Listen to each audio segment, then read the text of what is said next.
call Mr Martin Muller to conclude and wind up the debate on the motion.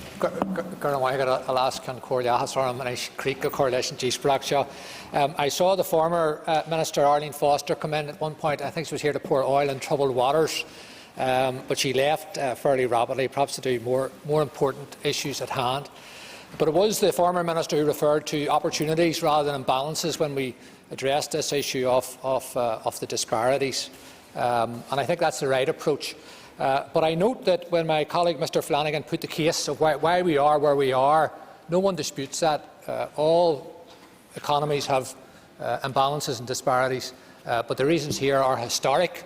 They are because of the place we have been, and the challenge for us is to move beyond that in the time ahead and to find a way.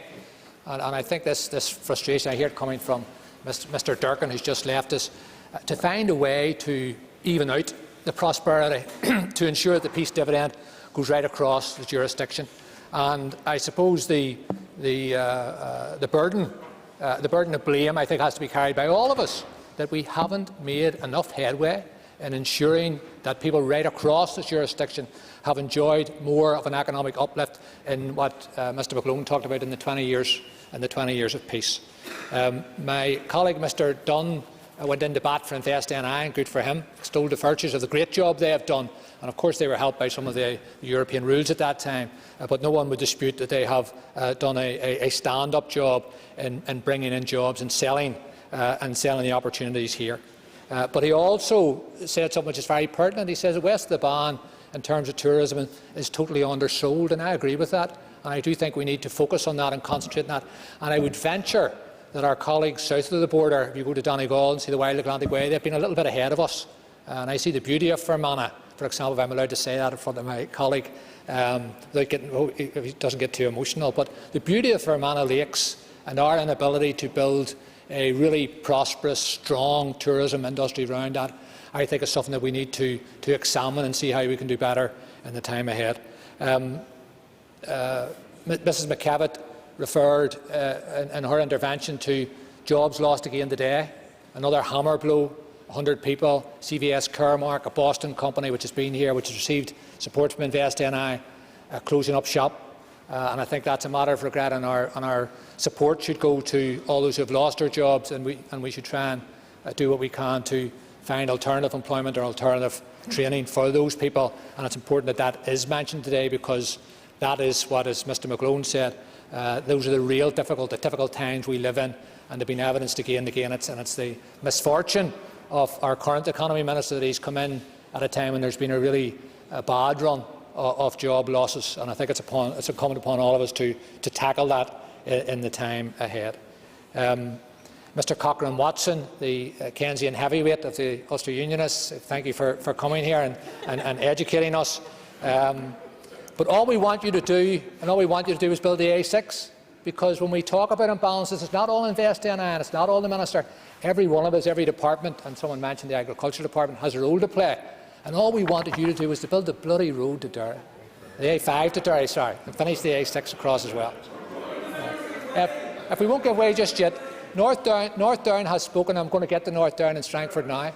The other fantasy project from Strangford was to have an energy corridor, and I hope and look forward to the budget proposition behind that energy corridor in Strangford, and see that in the time ahead, and see the Ulster Unionists argue within or without the executive for the money to build this energy corridor that Mr Nesbitt spoke about. Not just at the minute, because I thought I'd give a fairly good summary, but not just yet. I want to move on to Mr Lunn, and I think Mr Lunn made good points, because I can't understand why there was going to be a vote on this motion. If the issue around regional, sub-regional targets was an issue, I think it's something we should have discussed before we came and split the House, and then ended up in an acrimonious discussion today. I think Mr Lunn made that important point, that perhaps there is more that unites us, especially when there are other matters going on in this estate, talks going on, than divides us.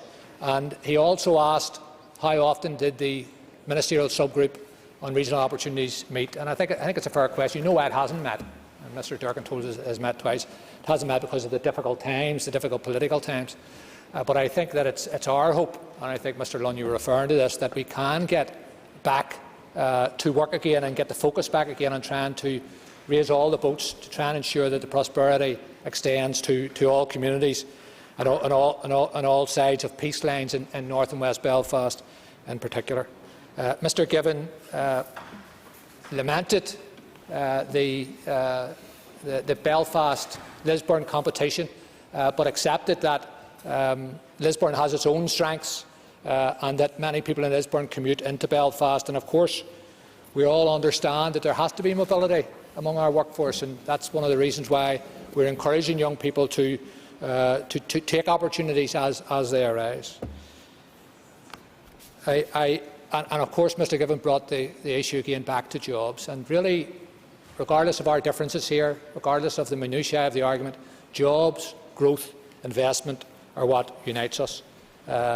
Megan Ferran brought suggestions of new proposals to the table about a border economic development zone. I think that's something we should look at. In that context, the cutbacks to Intertrade Ireland from both governments, of course, would worry us. But the Newry Louth Memorandum of Understanding she mentioned is an example of the positive development which the Minister referred to as well. I'm convinced, Mr Deputy Speaker, that there are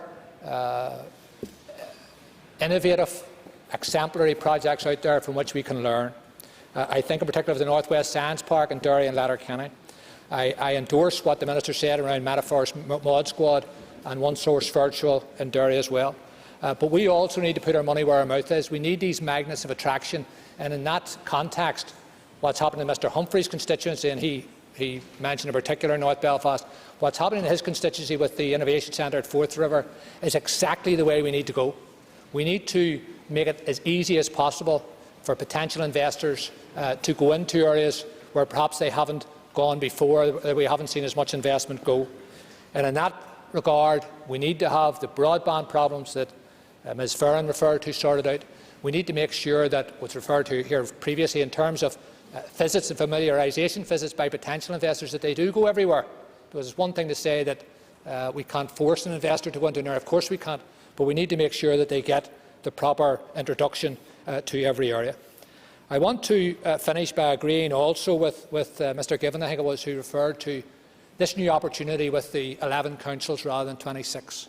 And it's my view that this era of partnership and the possibility that perhaps we can have good news for all our people this week. But this era of partnership, this moving away from division, this moving away from pointing to one area doing better over another, but that the councils can lead the way, that Invest NI can have a real partnership with councils, but that we also can have a partnership with councils which will lead to the type of jobs, investment and growth that the Minister spoke about in his closing remarks. So I support the motion, and I have no doubt that in the time ahead, around the executive table, my colleagues and around this chamber and every part of the chamber will get a chance to talk out the opportunities that exist across the jurisdiction and how we will deliver on them. Thank you.